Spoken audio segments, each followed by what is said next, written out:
Gerald Anderson tuluyan ng iniwan si Julia Barreto.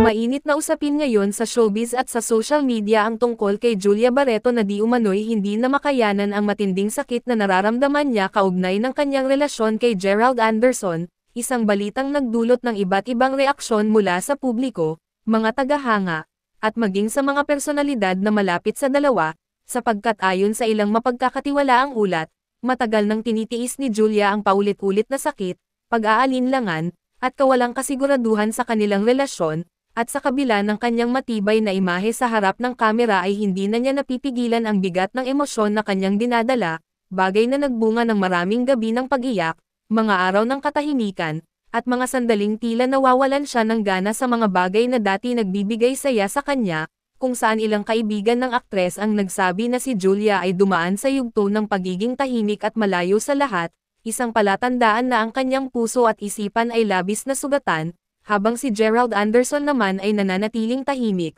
at ang kanyang pananahimik ang lalong nagbibigay ng pighati sa aktres na umaasang kahit paano ay maririnig niya ang katiyakan at pag-amin mula sa taong minahal at pinaglaban niya, ngunit sa halip, ang kawalan ng tugon ay nagdagdag lamang ng sakit na parang unti-unting sumisira sa kanyang kalooban, kaya naman ang publiko ay hindi naiwasang maawa sa aktres na minsang kinilala bilang simbolo ng lakas at tapang. Ngunit ngayon ay isang babaeng nakikita nilang labis na naghihirap at halos hindi na makayanan ang dinaranas, at kasabay nito'y nagsimula ring umalangaw-ngaw ang mga tanong kung sapat pa ba ang pagmamahal upang manatili siya sa ganitong sitwasyon o oras na para siya ay bumitaw at piliin ang kanyang kapayapaan, at habang patuloy ang ingay ng isyu, nagiging malinaw na ang kwento nina Julia at Gerald ay hindi lamang simpleng romansa kundi isang trahedya ng puso na nag-iiwan ng aral sa marami na ang tiwala at katapatan ang pundasyon ng pag-ibig, at kapag ito'y nabasag, ang sakit na dulot nito'y kayang magwasak ng kahit gaano katibay na tao,